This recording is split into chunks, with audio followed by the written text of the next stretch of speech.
I'm Jay Pitts, a real estate broker, agent, leader, and investor.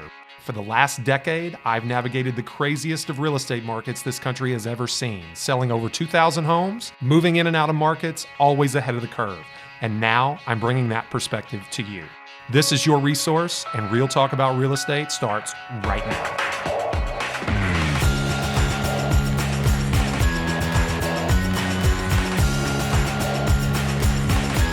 And we're back, folks, from a long-awaited hiatus just after the 4th of July holiday. Here we are with the season opener for Season 6 of the Resource Podcast. I am your host, Jay Pitts, broker-owner, RE/MAX Premier Properties, leader of JT Pitts & Associates, or so my bio says. You may have come to know me from a 5-day-a-week Instagram and TikTok Reels, Instagram Reels or TikTok kind of video production, content production over the last little bit. We've kind of amped our content production up on that front. But we're not going to forget about the podcast either. This is where it all got started. We are very, very excited to be back with you, and I've got an interesting topic for you today. Let's pay the bills just here for a minute. If you could, give us a follow on all of our social handles or whichever ones you prefer. At JPitts Realtor on Instagram is where we send most of our content.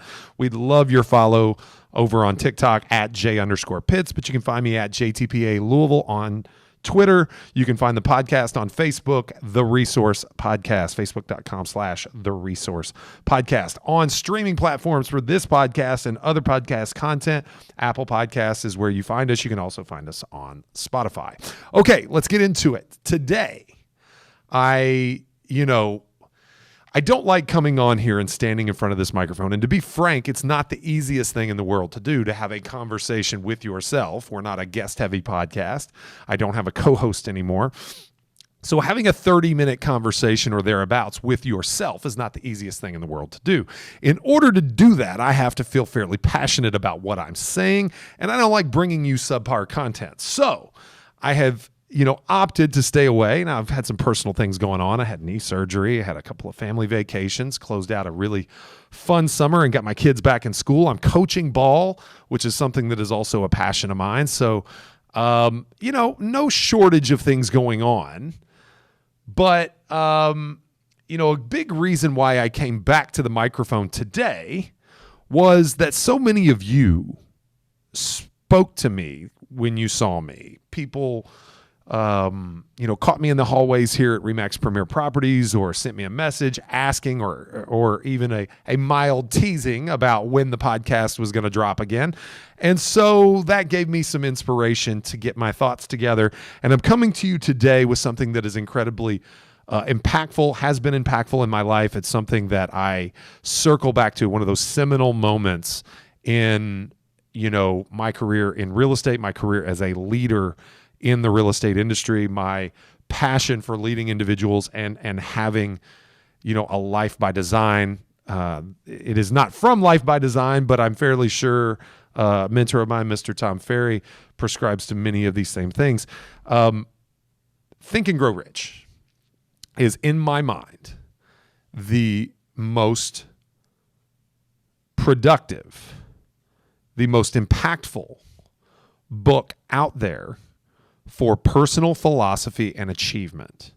I don't want to go into self-help. I mean, self-help could be something that you could call it. But personal philosophy and achievement, or personal achievement philosophy, living the life you want to live. There is no better book for my money than Napoleon Hill's original Think and Grow Rich. Now, for those of you that don't know the backstory, Napoleon Hill tells a phenomenal story, and if you can hear it in his words, I'm sure you can find it on YouTube. He spoke once and talked about how Andrew Carnegie inspired him to write Think and Grow Rich for free, going to work for the richest man in the world to write a personal philosophy and a personal achievement book for no pay. And what he did was he accepted the assignment with only some basic living expenses covered by Mr. Carnegie, someone who was, again, the wealthiest man in the world at the time. he did it as an act of faith. And what it led to is becoming one of the greatest selling books of all times, translated into numerous languages throughout the country, throughout the world, and provided generational wealth for his family beyond anyone's imagination. So it should be understood that the genesis of this lesson was in faith. And I don't mean in a religious type of faith, but more of a having faith in yourself that if you do what you think is right, the world will reward that courage. All right, so let's get right into it. There's a lot of lessons in Think and Grow Rich, a lot. And this is the most simple. For me, a lesson must be simple. I fancy myself a smart man, but simplicity is the ultimate sophistication. That's a Leonardo da Vinci quote. Simplicity is the ultimate sophistication.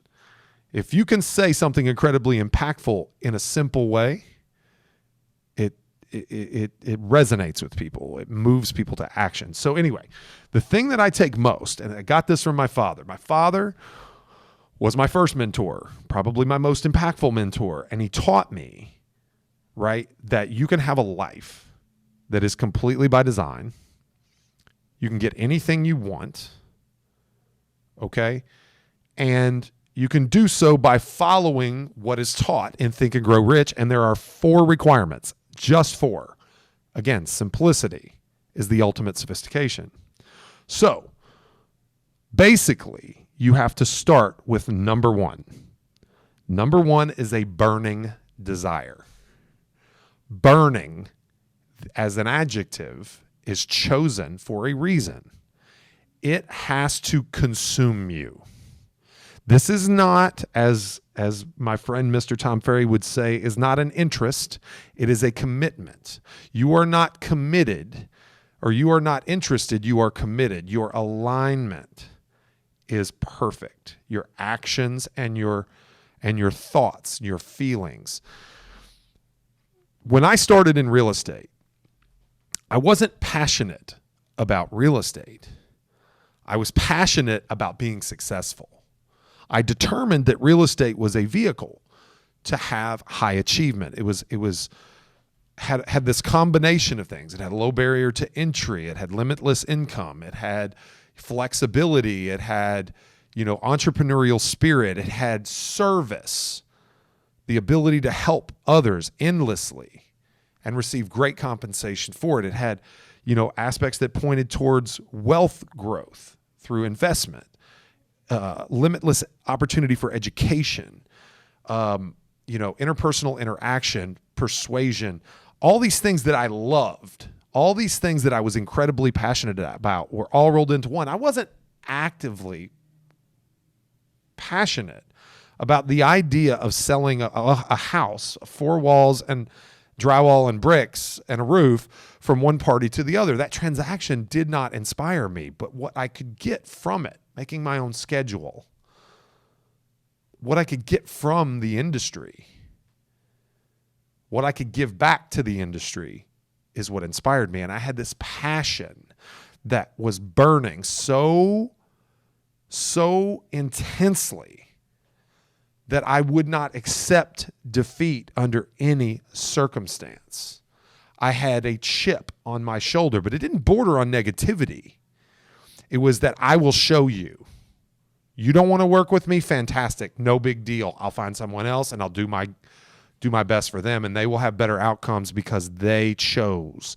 They had faith in me the way Napoleon Hill had faith in Andrew Carnegie. I say all this because that burning desire is a requisite to get anything you want. If you do not have it, you are likely to be trying to convince yourself to want something that you think you're supposed to want. I'll say that again. If you don't have a burning desire, it is likely that you are convincing yourself to want something that you think you're supposed to want. Let that sink in for a moment. The world needs ditch diggers too. Not everyone will be financially free. Not everyone will be self-employed.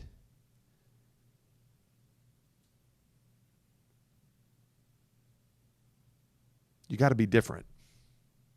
You got to be okay being different. You got to be okay knowing that those people around you that are small-minded are doubting you at every turn. You have to be okay with it. You got to be cut a little different to have the courage to pursue that burning desire. You got to be different to have a burning desire in today's world. But Napoleon Hill knew that that was the start. And without it, all other action, all other achievement was impossible. So number one, a burning desire.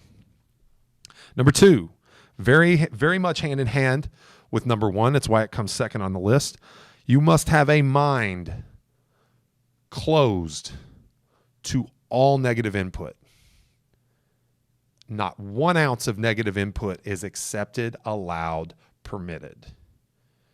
Your mind must reject it instantly and do not allow it to penetrate your subconscious. Now, unfortunately, we know as a subconscious defense mechanism, those closest to you, those you care about the most, those who care about you the most, will defend you against future disappointment by interjecting negative judgments, energy, attention along the way. There is no doubt that those closest to you that don't think as big as you do, that don't possess the burning desire that you possess, will interject their negative opinions, their judgments, their assessments on your ability to succeed. They'll do it quick. They'll do it often. They'll do it early in the development of that burning desire, and they will discourage you as a method of protection. Because if you shoot for the stars and hit the moon, that is a failure. A failure brings disappointment. Disappointment hurts. Pain ensues, and they're trying to protect you, even though they don't understand it. They're wired to want to protect you, even through jealousy. They're wired to protect you by interjecting negative energy to discourage you from even attempting something that is beyond your current reach.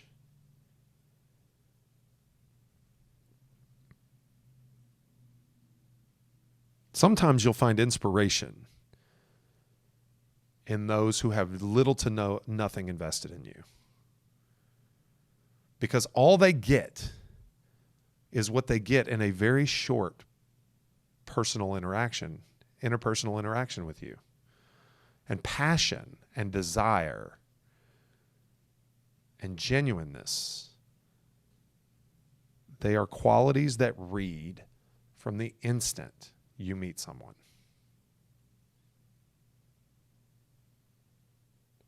But your best friend, your cousin, your mom, your dad, your brother or sister, they've lived with you through all your weaker moments, through all your failures, all of your subpar successes.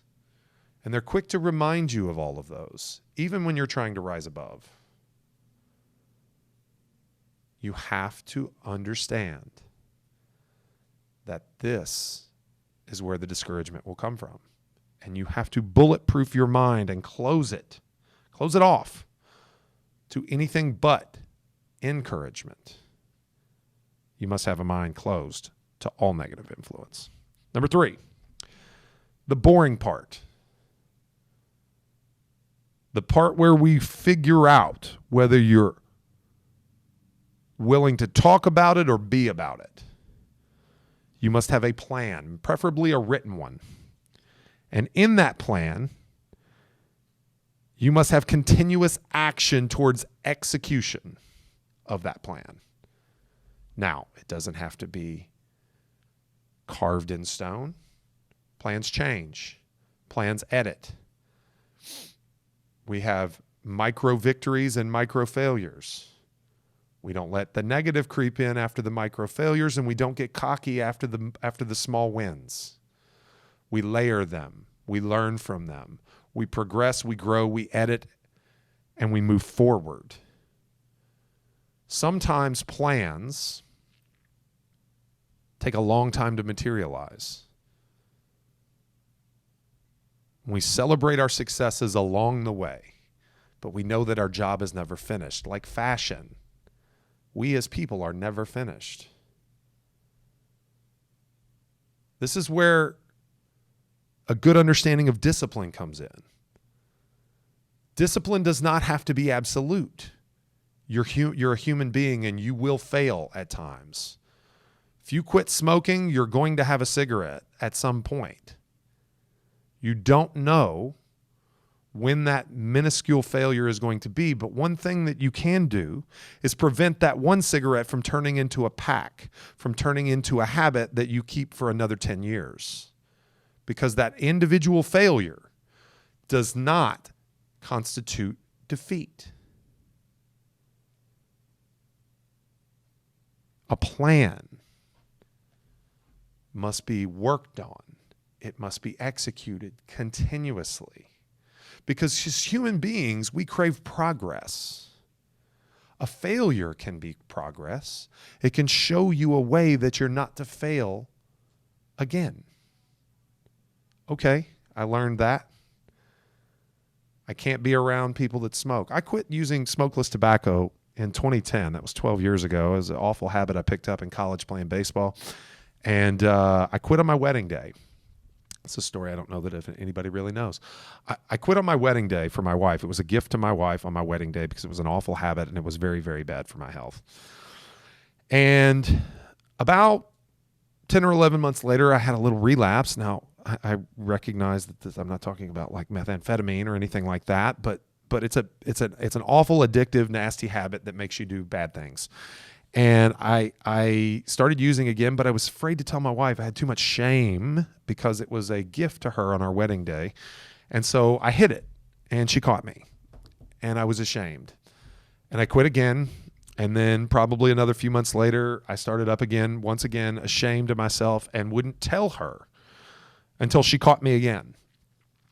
And I realized that hiding that from her, it may not have been lying to her face, but there were lots of lies involved in obscuring the truth and hiding that.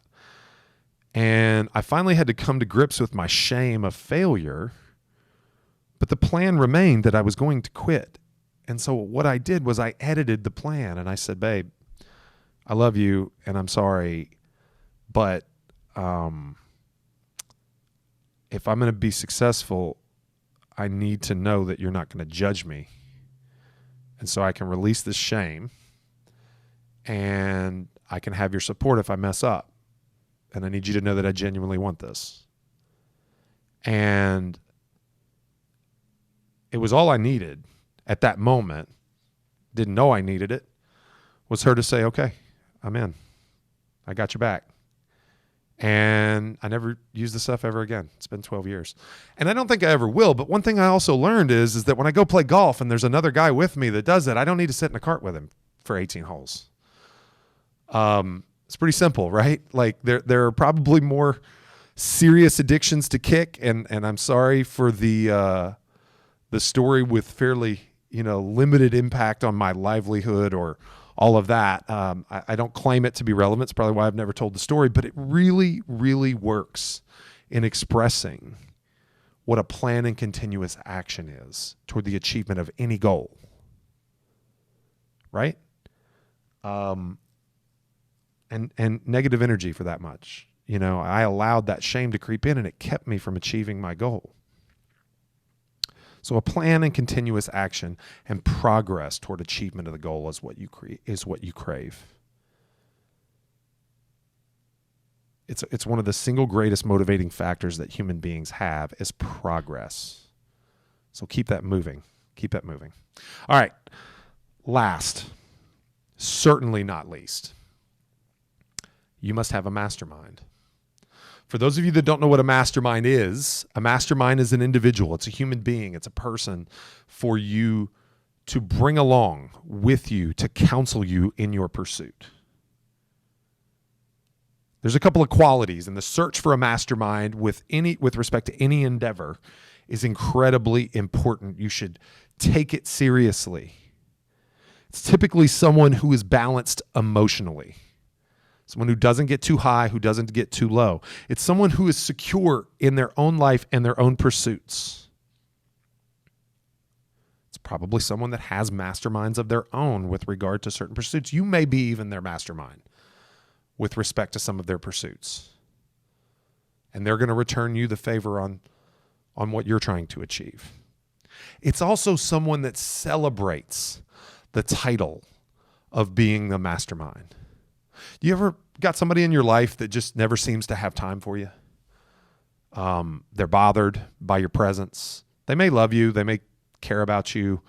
And I don't mean that they're busy doing their own things, but when they're face to face with you and you have a question or you're having a conversation, they'll take a phone call, or, they'll put you off and not come back. Now, I would say that I'm somewhat guilty, and I could be referring to myself in some cases, but I think most of the people that are around here at RE/MAX Premier Properties would tell you that everyone here knows that when they have my attention, they have my full attention. And I was 10 minutes late to start this podcast today because I was having a conversation with an agent that needed to be finished. I had another phone call to return. Actually, it was probably more like 20, 25 minutes late. But I had a phone call I needed to return to one of our agents. When you're on my team, you're on my team, and I am your mastermind. Okay? Now, you must do the things on 1, 2, 3 to get me to prove to me sometimes that it is worth me being your number 4. But if you're serious and you're genuine and you want to achieve something and you're on my team, then I am there for you. And you need to know that the person signing on behind you is going to shoot you straight. They're going to tell you in your weaker moments where you're burning desire, while your mind closed to negative, where your continuous action toward achieving your plan, where you're faltering. They need to inspire you when the plan needs to be changed. They need to tell you where you've got an unwinnable hand and you need to fold. They need to have the courage and conviction to help you and have those difficult conversations regardless of how challenging it may be for them. Because ultimately, being a mastermind is not about what it brings them, it's about what they bring you. And they need to be happy in that role. Someone who understands the importance of a mastermind is a good candidate to be one. So let's recap. 4 things required to get anything you want in life, not in real estate, but in real estate if you choose. A burning desire. Be committed, not interested. Unshakable conscious and subconscious desire. What do you think about when you're shaving? What do you think about when your mind wanders? When you're driving, you got the windshield time and the world gets silent. It's a good chance whatever your mind goes to in those moments, that's what you really want in life. You must have a mind closed against all negative, no matter how compelling or close the relationship may be where the negativity is initiated. God bless them. They don't know. I love them. They love me. They're trying to protect me. They don't even know they're trying to protect me, but they are. Because if I fail, it will hurt, and they don't want to see me hurt. I'm not interested in negativity.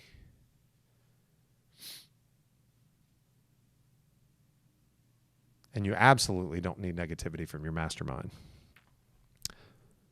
Number 3, a plan and continuous action. The plan must be written. Something about the act of pen to paper that really works. I like spreadsheets too. But a plan must be orchestrated visually in some way, shape, or form, and then continuous action, ruthless execution. You will never achieve without continuous action. A plan does not execute itself. And last, a mastermind, someone balanced emotionally, someone secure in their pursuits and celebrates the title. Your greatest fan, the most wisdom, someone who can have the difficult conversation with you when your desire overwhelms everything else and you need to fold that hand. They need to be the one to step up and tell you, this is not how you're going to accomplish this. Let's take a step back and reorder the plan. 4 things, according to Napoleon Hill, that have been central in me designing the life that I have today, the life that I will have in the future, the life that I will help my children create as their mastermind. The way I have been able to overcome the darkest moments of my life. I remember Jeff Pitts telling me how you get anything you want. He held up 4 fingers. Read the book if you haven't. I'll give you a reading list on the next episode maybe. But 4 things. And if you get nothing else from the book, remember that. All right, that's all we got for today, folks. Thank you for tuning into Resource Real Talk about Louisville real estate. Once again, back, first time since July 6th. Happy to give this message to you here today. Check us out on all the socials, if you will, at J Pitts Realtor on Instagram, trying to hit that 10,000. Marcy Humble's doing some crazy work to get us to that $10,000 swipe up threshold before the end of the year. Would love to have 1,000 subscribers on YouTube. We're pretty far away from that. I'm staring at it right now at 155. YouTube.com/JPittsRealtor. At J_Pitts on TikTok. Would love to have 1,000 of you follow us there. 5-star reviews only on the streaming platforms, please. That's Spotify and Apple Podcasts. Shout out to Jose Bonilla, who gave me the swift kick in the ass yesterday to get back on this microphone. We appreciate you, Jose. And also shout out to Caitlin Freudenberger. She gave me some fun little motivational text, if you will. We won't call it teasing, we'll call it motivational text. But I appreciate knowing that the content means a lot to you guys. We will do our best to bring it back to the weekly release. But once again, I'm your host, Jay Pitts, broker owner, Remax Premier Properties, Louisville Real Estate. We will see you real soon.